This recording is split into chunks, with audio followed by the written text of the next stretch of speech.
Rumah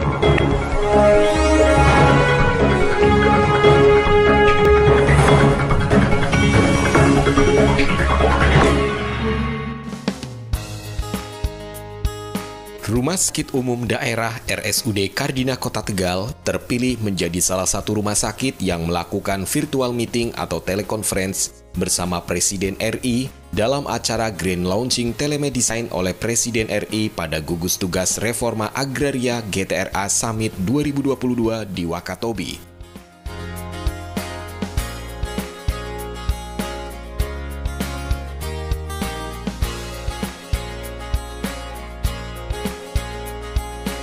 Tidak hanya itu, Direktur RSUD Kardina juga berdialog dengan Dirut BPJS Kesehatan dan Kementerian Kesehatan dan mendapatkan apresiasi atas layanan telemedicine yang sudah dilaksanakan dengan Puskesmas Tonjong, Kabupaten Brebes.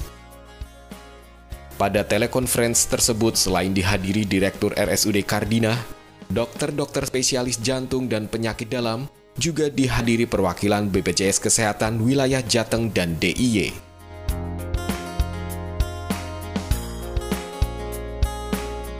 Bagaimana Pak program telemedicine yang di Kardina sudah dapat berapa pasien ini konsulannya? Ya, kita polisi Bapak Direktur dan melaporkan kami sudah melaksanakan kegiatan telemedicine sejak tahun akhir 2019. Tahun 2020 kita sudah melaksanakan sejumlah 127 konsulen, kemudian tahun 2021 62 konsulen, dan tahun 2022 sampai dengan bulan Mei kemarin kita sudah sebanyak 36 konsulen. Alhamdulillah, terima kasih. Nah, respon kita konsultasi ke spesialis katakan tadi ke Dr. Adi Jantung itu berapa lama Dr. Adi bisa menjawab dengan kesibukan di rumah sakit juga, dan dengan konsultasi ini itu berapa lama Dr. Adi bisa menjawab hasil EKG-nya atau konsultasinya bisa diberikan? Alhamdulillah selama ini respon kliennya cepat.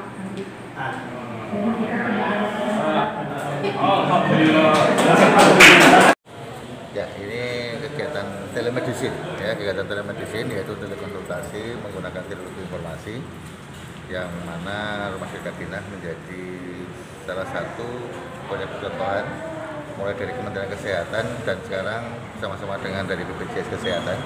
Jadi bersama Bapak Presiden, kemudian juga dengan Bapak Direktur Utama BPJS, kita launching dan kita mulai laksanakan pelayanan telemedicine ini jadi bagian layanan bekerjasama dengan BPJS Kesehatan juga. Kita sudah melaksanakan kegiatan ini dari tahun 2019 akhir dan 2020 sampai dari mulai sampai dengan akhir 2020 kita sudah melaksanakan sejumlah 127 layanan konsulen. Kemudian tahun 2021 sejumlah 62, dan tahun 2022 ini sampai dengan saat ini kemarin kita sudah 36 layanan konsultasi yang bisa kita berikan. Gitu. Untuk layanannya apa saja Pak? Ya, kalau yang kemarin sebelum bulan April, sebelum bulan Mei ya, di sana itu kita pelayanan coba untuk pelayanan kasus-kasus jantung. Ya, kita sudah kasus jantung, tetapi mulai setelah sama dengan BPJS kita tambahkan layanan itu menjadi 9 layanan. Dengan kita menyiapkan setidaknya ada 7 dokter spesialis. Ya, kita kembangkan bukan hanya jantung, tapi juga ada hipertensi, ada asma, ada PPOK, ada epilepsi, ada skizofrenia, kemudian ada juga stroke, kemudian ada kasus kehamilan yang yang mau dibuka berisiko, ya. Kemudian beberapa layanan yang nanti kita sesuaikan dengan kebutuhan. Di mana kita sebagai fasilitas kesehatan rujukan tingkat lanjut tentu akan bekerjasama dengan fasilitas kesehatan tingkat primer, ya, baik itu puskesmas maupun klinik. Dan seberapa banyak kita sudah siapkan teman-teman tadi untuk melakukan pelayanan. Kalau dari hasil telekonferensi tadi, tanggapan dari Dirut BPJS sama Kementerian Kesehatan bagaimana Pak? Kalau kita lihat tadi ada satu daerah di Medan tadi yang mereka baru menerima selama 2 jam. Kalau kita tidak berganti hari, kita pelayanan itu bisa kita berikan paling tidak 2 jam, ya, 1-2 jam itu sudah bisa kita berikan balasan layanan, ya. Jadi tidak sampai 2 hari dan sebagainya.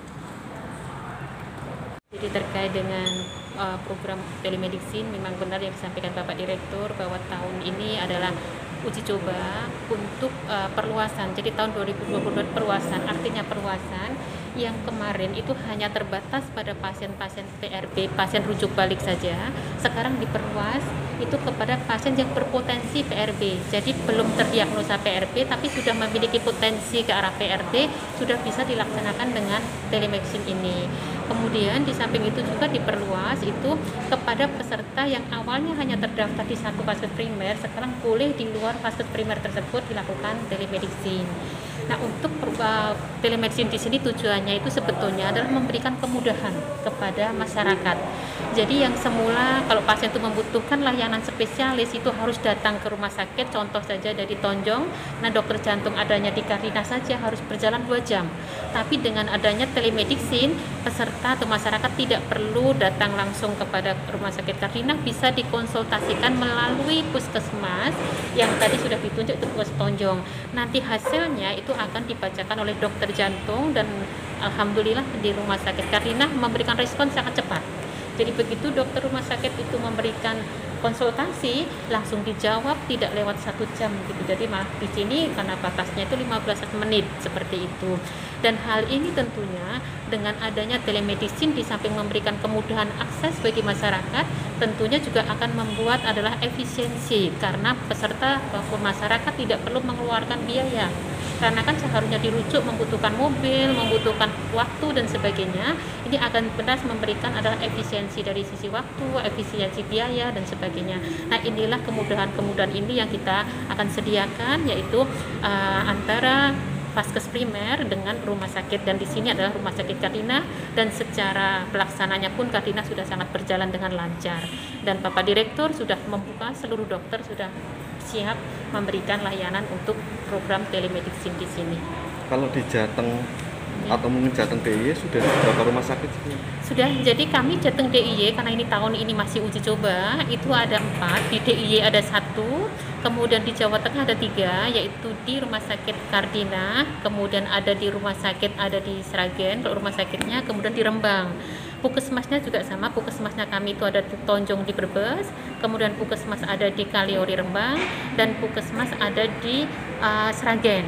Tapi dari keempat ini sampai dengan saat ini yang sudah berjalan dengan baik itu adalah di Puskesmas Tonjong dan di Rumah Sakit Kardina. Itu yang saat ini sudah berjalan dengan baik dan kasusnya pun sudah semakin meningkat, sudah banyak sekarang sudah berjalan seperti itu.